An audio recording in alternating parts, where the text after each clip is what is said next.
The Aron HaBrit, the Ark of the Covenant, is the main component in the Mishkan. It's in the Kodesh Kodashim. It's the symbol of the Mishkan itself, with the Luchot HaBrit inside it and the Kruvim on top of it. But the symbol of the Jewish people throughout the ages has not been the Aron HaBrit, the Ark. It's been something else. It's been a different vessel, a different keli of the Mishkan, and that is, of course, the Menorah. Menorot were placed in shuls throughout the ages as a symbol of the sanctity of the place.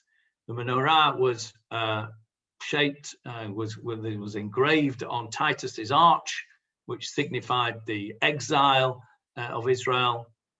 And the menorah has become the symbol of the Jewish people, together with the Magen David, which actually has very little connection with ancient Judaism. The menorah is the ancient and modern symbol of the people of Israel. The menorah is, of course, not on the flag of Israel, but it is the official emblem of the state of Israel, as designed by Maxim and Gabriel Shamir.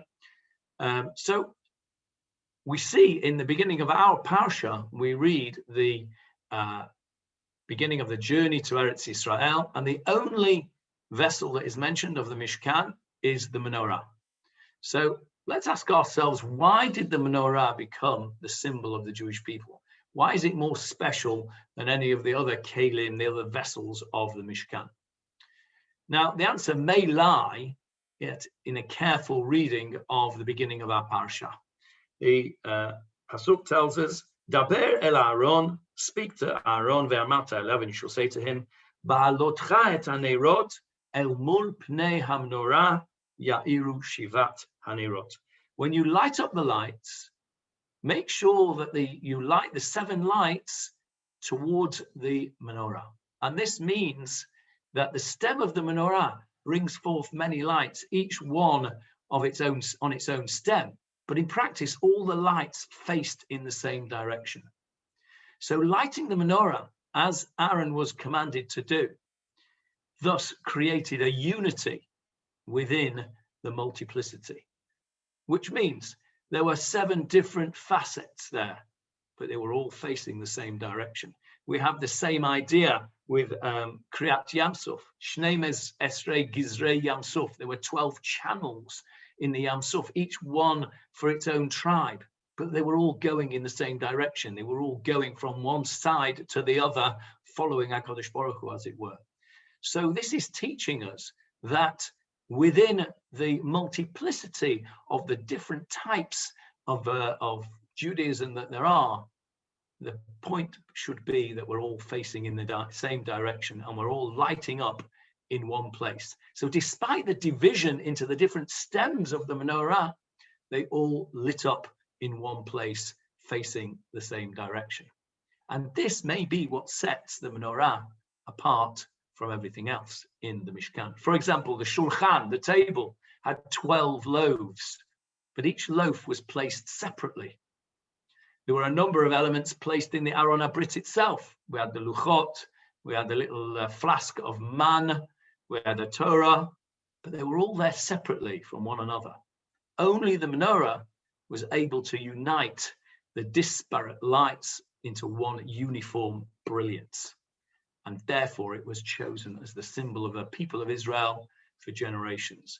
Because it is this people who, despite the multitude and the diversity that exists, are deep in their hearts, sometimes very deep, and it has to be got out, one nation.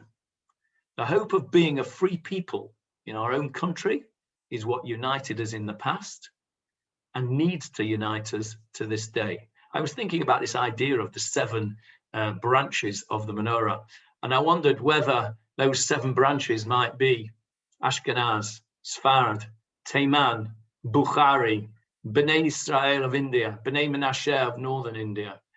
Who knows what those 7 branches are? They may be very, very different. Ethiopians, another branch. They may be very different one from another, but we all need to be lighting up the world in one direction.